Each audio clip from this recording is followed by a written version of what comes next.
కర్నూలు జిల్లా సమాచార లేఖకు స్వాగతం. వ్యాఖ్యానం కర్నూలు జిల్లా ఆకాశవాణి ప్రతినిధి రామాంజనేయులు. కర్నూలు నగరాన్ని స్మార్ట్ సిటీగా తీర్చిదిద్దేందుకు నిరంతరం కృషి చేస్తామని రాష్ట్ర పరిశ్రమల శాఖ మంత్రి టీజీ భరత్ పేర్కొన్నారు. నగరంలోని సి క్యాంప్ రైతు బజార్లో 6 కోట్లతో చేపడుతున్న విస్తరణ పనులకు కర్నూలు ఎంపీ బస్తిపాటి నాగరాజుతో కలిసి ఆయన భూమి పూజ చేశారు.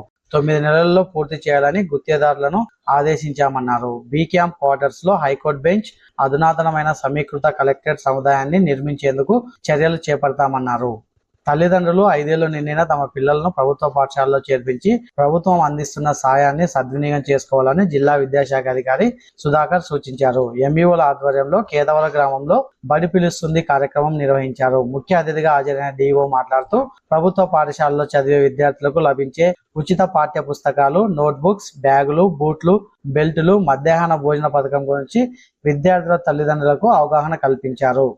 భూగర్భ జలాలు పెంచడమే జలధార జలహారతి పనుల లక్ష్యమని కలెక్టర్ డాక్టర్ సిరి పేర్కొన్నారు. ఓరోగల్ మండలంలోని సోమయాజులపల్లె చెరువులో ఆమె భూమి పూజ చేసి పూడిక తీత పనులను ప్రారంభించారు. అనంతరం కలెక్టర్ మాట్లాడుతూ జిల్లాలో 4100 పనులను గుర్తించగా 2100 పనులు మంజూరైనట్లు వెల్లడించారు. 1100 పనులకు గ్రౌండింగ్ పూర్తి చేసినట్లు ఆమె తెలిపారు. సర్వజన వైద్యశాలలో వివిధ వార్డుల్లో నర్సులు రోగులకు అందిస్తున్న వైద్య సేవలు వెలకట్టలేవని ఆసుపత్రి పర్యవేక్షకుడు డాక్టర్ వెంకటేశ్వర్లు పేర్కొన్నారు. స్థానిక సర్వజన వైద్యశాలలో స్టాఫ్ నర్సుల ఆధ్వర్యంలో ప్రపంచ నర్సుల దినోత్సవం నిర్వహించారు. ఆసుపత్రి పర్యవేక్షకుడు డాక్టర్ వెంకటేశ్వర్లు, నర్సింగ్ పర్యవేక్షకులు సావిత్రబాయి, స్టాఫ్ నర్సులతో కలిసి ఫ్లోరెన్స్ నైటింగేల్ విగ్రహానికి పూలమాల వేసి నివాళులర్పించారు. నర్సింగ్ పర్యవేక్షకులు సిబ్బంది వృత్తిపరమైన సేవా ప్రతిజ్ఞ చేయించారు. కర్నూలు జిల్లా చారిత్రక రాత పత్రులను సేకరించి వాటి సంరక్షణకు చర్యలు చేపట్టాలని కలెక్టర్ డాక్టర్ ఏ సిరి సంబంధిత అధికారులను ఆదేశించారు. ప్రాచీన రాత పత్రుల సేకరణ, సంరక్షణ, డిజిటలైజేషన్ అంశానికి సంబంధించి స్థానిక కలెక్టరేట్ లో జిల్లా స్థాయి కమిటీ సమావేశం నిర్వహించారు.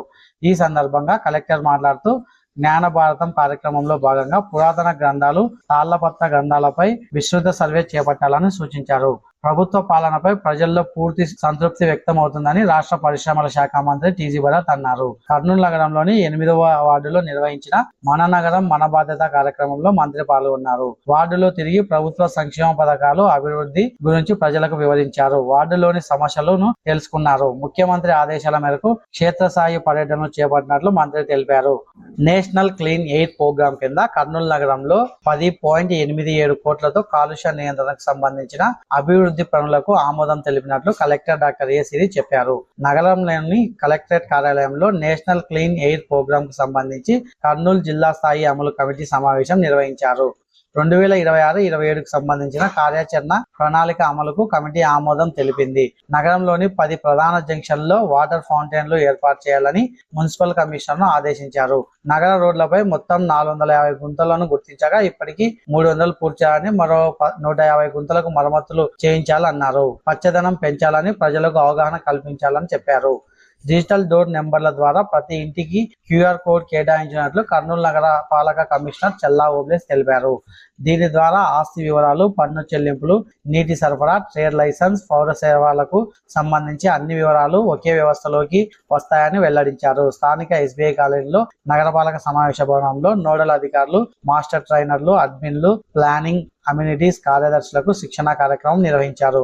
ఈ సందర్భంగా ఆయన మాట్లాడుతూ ప్రభుత్వం తీసుకొచ్చిన క్యూఆర్ కోడ్ ఆధారిత డిజిటల్ డోర్ నెంబర్ల ద్వారా పౌర సేవల్లో విప్లవాత్మక మార్పు వస్తుందన్నారు. ఓరోకల్ను పారిశ్రామ హబ్బుగా తీర్చిదిద్దడమే కూటమి ప్రభుత్వ లక్షణమని రాష్ట్ర పరిశ్రమల శాఖ మంత్రి టీజీ భరత్, ఎమ్మెల్యే గౌర్చర్దారెడ్డి పేర్కొన్నారు.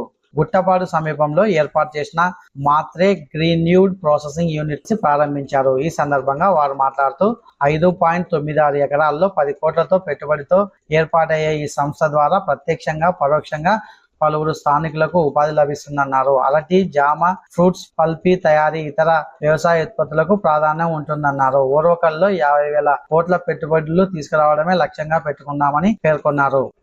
ఇప్పటిదాకా కర్నూలు జిల్లా మే సమాచార లేఖను విన్నారు. మరిన్ని కొత్త వార్తా విశేషాలతో వచ్చే నెల సమాచార లేఖలో కలుసుకుందాం. ఇట్లు కర్నూలు జిల్లా ఆకాశవాణి ప్రతినిధి మీ రామాంజనేయులు.